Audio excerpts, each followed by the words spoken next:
ને મિત્રો, ભારતના જે વારસો છે એમાં સાહિત્યની આપણે જ્યારે વાત કરીએ છીએ એમાં ભારતીય પ્રાચીન સાહિત્ય, જેમાં વેદ છે, એ જાણો છો, ઋગ્વેદ, સામવેદ, યજુર્વેદ, અથર્વવેદ, આનું જે મહત્વ છે એવું જ મહત્વ સાથે સાથે છે, અને એ છે ઉપનિષદ. મિત્રો, ઉપનિષદ છે એ પણ આપણો જે પ્રાચીન ભારતીય સાહિત્ય છે એમાં બહુ મહત્વ ધરાવે છે. મિત્રો, આ ઉપનિષદ છે ને એનું જે સ્વરૂપ છે એ છે સંવાદ સ્વરૂપે.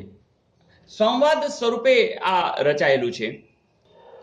મિત્રો, આપણે યાદ રાખીશું કે જો આપણું બહુ આરોગ્ય બગડી જાય તો તરત 108 ને બોલાવો તો તમને એમાંથી મુક્તિ મળી શકે. તો શરૂઆતનું કામ જ એ છે કે આપણે 108 ને બોલાવી લેજો તો તમને મુક્તિ મળે. સંવાદ કરવો પડે કદાચ ફોન ઉપર તો કરી લો કે ભાઈ આવો આવો પ્રોબ્લેમ છે. બસ મિત્રો, આટલી વસ્તુ ઉપનિષદ માટે પૂરતી છે કે પહેલી જ વાત કે સ્વરૂપ છે એ સંવાદ, બરોબર, સંવાદ સ્વરૂપે છે. શરૂઆતની અંદર જે બે ઉપનિષદ રચાણા એ છે બૃહદારણ્ય અને છાંદોગ્ય. આરોગ્ય, છાંદોગ્ય, બરોબર. બહુ બૃહ, બહુ આરોગ્ય બગડે તો બૃહદારણ્ય અને છાંદોગ્ય. તો આ એક તમે ખાસ યાદ રાખજો. અને 108 તો જે મુક્તિકો ઉપનિષદ છે એ 108 ટોટલ મુક્તિકો ઉપનિષદ છે.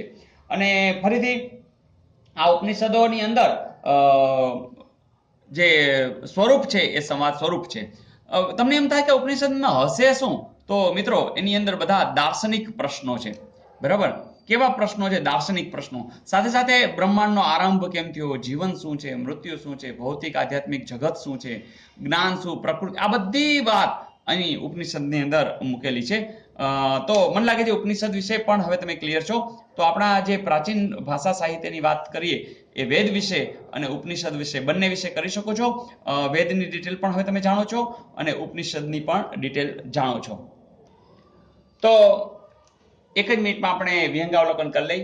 વાત શેની કરી છે? ભારતના વારસાની. કેવો વારસો? સાહિત્ય વારસો. એમાં અત્યારે વાત કરી છે ભારતીય પ્રાચીન સાહિત્યની અંદર. એની અંદર જો બેઝની અંદર આપણે ગણીએ તો વેદની વાત કરી શકીએ, ઉપનિષદની વાત કરી શકીએ. વેદ એટલે શું? તો કે જ્ઞાન. એના કેટલા પ્રકાર છે? તો કે 4. સૌથી પહેલો કયો? તો કે ઋગ્વેદ. એ એકદમ કેવો છે? પ્રાચીનતમ છે. ઋગ્વેદમાં છે શું? તો મોટાભાગે દેવોની સ્તુતિઓ છે, યજ્ઞ પ્રસંગે જે સ્તુતિઓ થતી હોય છે, ઉષાને સંબોધન રહેલી સ્તુતિઓ છે, મનમોહક છે ઉષાની વાત આવે ત્યારે. સાથે સાથે સપ્તસિંધુ પ્રદેશની અંદર જે આર્યો હતા, બરાબર, તો એના અનુસંધાને એની આર્થિક, ધાર્મિક, સામાજિક અને રાજકીય જે પરિસ્થિતિ હશે એની વાતો છે. સાથે સાથે એ પણ ખબર હશે કે ઋગ્વેદની અંદર 1028 ઋચાઓ છે. આ ઋચાઓની અંદર આ બધી ડિટેલ છે. એના ઋચાઓનો જો આપણે વાત કરીએ કે આ ઋગ્વેદના ભાગ કેટલા, તો એને 10 ભાગ એના કરેલા છે. સામવેદ છે એ સંગીતની ગંગોત્રી કહેવાય છે. એમાં ઋચાઓનું ગાન થઈ શકે છે, શ્લોકો રાગ લય સાથે ગાઈ શકાય છે. યજુર્વેદ જે યજ્ઞનો વેદ ગણી શકાય છે અને એમાં ગદ્ય પદ્ય બંને રચનાઓ છે. યજ્ઞના મંત્રો, ક્રિયા, વિધિનું વર્ણન, આ બધું આ યજુર્વેદમાં રહેલું છે. અથર્વવેદ જેમાં કર્મકાંડ, સંસ્કાર, એ બધી ડિટેલ આપેલી છે.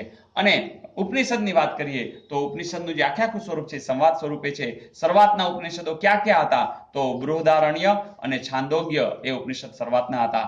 મુક્તિકો ઉપનિષદો કેટલા છે? તો કે 108 જેટલા છે. આ ઉપનિષદોની અંદર શું વાત રહેલી છે? તો બ્રહ્માંડના આરંભની વાત છે, જીવનની, મૃત્યુની, ભૌતિક આધ્યાત્મિક જગતની, જ્ઞાન, પ્રકૃતિ અને સાથે સાથે દાર્શનિક પ્રશ્નો છે એની પણ આમાં વાત કરેલી છે. મિત્રો, મને લાગે છે ચોક્કસ તમે સરસ રીતે ટૂંક નોંધ લખી શકશો. સાથે સાથે MCQ માં પણ વાંધો નહીં આવે. મજા આવી દોસ્તો?